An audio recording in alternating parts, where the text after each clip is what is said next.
Yamwa kwaba Adom TV Bedroom Health Tips so media fear amankwa tamaklu na fasadama endpoint homeopathic clinic mame na daromenti ene yetimede health tips bro 5 minutes yen che say hu say nkwahia no moto ho na moto hyehyem say ye no 5 yebu ne tot de amount sebe ya pomoden no ye nyina ebeti ase na wotwi mu nso nkomo ne hia ye papa paresthesia yes burning sensation. No dear, wo ho no martin ka se bia we dey mba bi hihyi wo eno na ye ka ho asemi ana endpoint adaroma na nenso nyame adom ye ne Dr. Dubuaten e na eba be disa nkomo na wotwe mu nyina paresthesia ntimistro je brene tie ne ye ya momye ntie wo ye adwuma nyina na wo wie waso na wotie kakra na wo hwe enso kakra wate ase don pato me mu akwa ba na bia boko ye da se paresthesia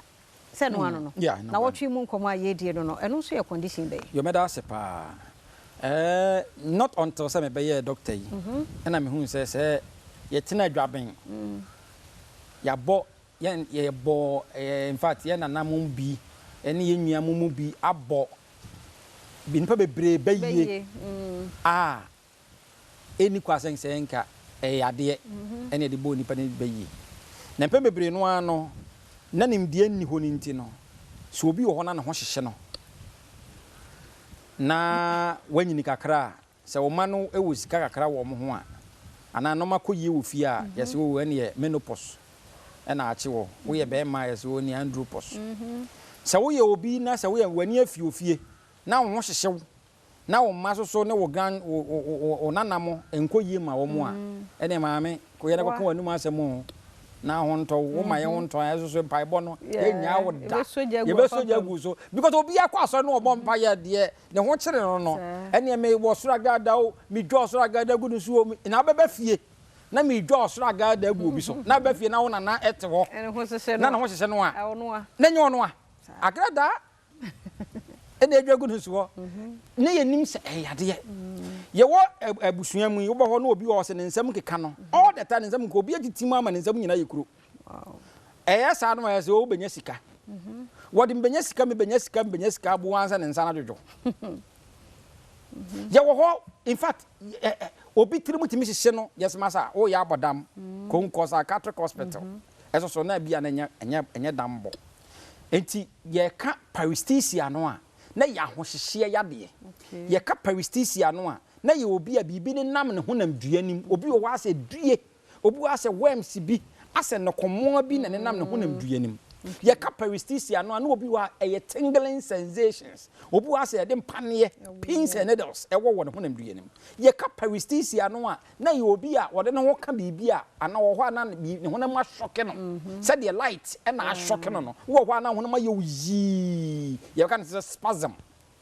ye wo ka paresthesia na ne obi wo ho ana ne honam baabi e wo so no ye ni achi na obi wo ho abon say na ne honam baabi ani cold na ne honam hyehye no na obi wo a nya ne hyehye akrobu wo kwada ne honam ye ne hye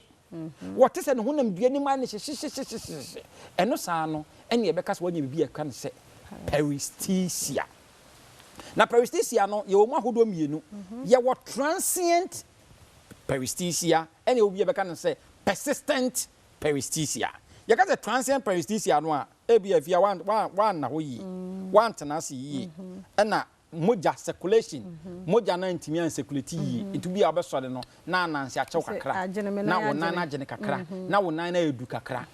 ugina ho a na ekwa na ama bie mu a ye beka ne se transient that just say etwamu ene ye wo persistent ene de na just say medical condition na deba na yade bi na tachiri na persistent na ye say obi a wo de wo ho de bia na anse chechew na wona wa agene na akona ba na wona dudu na bibi ni nam honam duanim na waposo no waposo honam twetwetwewa ye kase wanya bi e ka no se paresthesia na ye medical condition the whole week nyina be di nkomo ba wie no bohu de ba wie endpoint homeopathic clinic aya de we bi hawa wadawroma endpoint ye tu ase hu efiri ho enye spiritual condition it wabo obi ba yie se ahohyehye no eye baye dia na mpa che ko ne kopa na che no wan hwia ne ho anome e na be ba wo so phone number yi so endpoint homeopathic clinic number ne 0244 867068 0244 867068 68. Let us say, Dr. Duboate, now what you want no paresthesia. There's a burning sensation. Wabo so nyina experience bia. What you sabre ya saka ye 5 minutes yen che. Na yen to so frɛ Dr. Duboate bribia na dwodie. Said I would na dwo no so beda.